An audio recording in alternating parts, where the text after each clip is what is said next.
ប្រៀបសួរពុកម៉ែបងប្អូនទាំងអស់ជាទីគោរពស្រឡាញ់ខ្ញុំបាទឈ្មោះលៀបដាំជាសហស្ថាបនិកក្រុមហ៊ុន Alkaline Home Water ផ្គត់ផ្គង់ម៉ាស៊ីនចម្រោះទឹកពិសាសុខភាពគ្រប់ប្រភេទហើយក្រុមហ៊ុនយើងខ្ញុំជាក្រុមហ៊ុនស្របច្បាប់ដែលមានអាជ្ញាប័ណ្ណត្រឹមត្រូវច្បាស់លាស់ពិតប្រាកដថ្ងៃនេះខ្ញុំមានកិត្តិយសសូមជម្រាបជូនពុកម៉ែបងប្អូនឲ្យបានជ្រាបថាក្រុមហ៊ុនយើងខ្ញុំត្រូវការដៃគូសហការតាមបណ្ដារាជធានីខេត្តដែលនៅទំនេរដោយហេតុថាបច្ចុប្បន្នអតិថិជនមានការគាំទ្រយ៉ាងខ្លាំងលើម៉ាស៊ីនចម្រោះទឹកពិសាសុខភាពដែលធ្វើឲ្យដំណើរការនៃការដំឡើងម៉ាស៊ីនចម្រោះជូនពួកគាត់មានការយឺតយ៉ាវពិសេសតាមបណ្ដាខេត្តដូច្នេះហើយទើបក្រុមហ៊ុនត្រូវការដៃគូសហការតាមបណ្ដារាជធានីខេត្តដើម្បីបំពេញសេចក្តីត្រូវការរបស់អតិថិជនអត្ថប្រយោជន៍ទទួលបានសម្រាប់ដៃគូសហការទទួលបានប្រាក់ចំណូលពីការលក់ម៉ាស៊ីនចម្រោះទឹកលក់តម្រងព្រមទាំងសេវាកម្មផ្សេងទៀតវាជាអាជីវកម្មថ្មីងាយស្រួលលក់មិនទាន់មានដៃគូប្រកួតប្រជែងច្រើនហើយកំពុងតែមានតម្រូវការនាពេលបច្ចុប្បន្នរហូតដល់អនាគតយូរអង្វែងមុខរបរមួយនេះមានការគាំទ្រផងដែរពីរាជរដ្ឋាភិបាលក្នុងការចូលរួមកាត់បន្ថយការប្រើប្រាស់ថង់ប្លាស្ទិក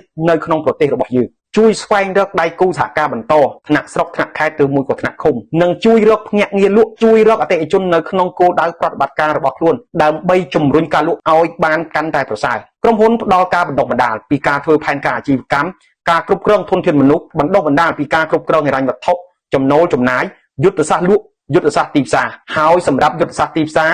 យើងផ្ដល់នៅការបណ្ដុះបណ្ដាលទីផ្សារលក់តាមអនឡាញតាមការលក់ផ្ទាល់តាមការលក់បែបទីផ្សារបណ្ដាញលក់តាមការណែនាំនិងលក់តាមតំណាងចែកចាយក្រុមហ៊ុនបណ្ដុះបណ្ដាលពីការដំឡើងនិងជួសជុលលាងសម្អាតម៉ាស៊ីនចម្រោះគ្រប់ប្រភេទដើម្បីឲ្យលោកអ្នកក្លាយទៅជាអ្នកជំនាញការ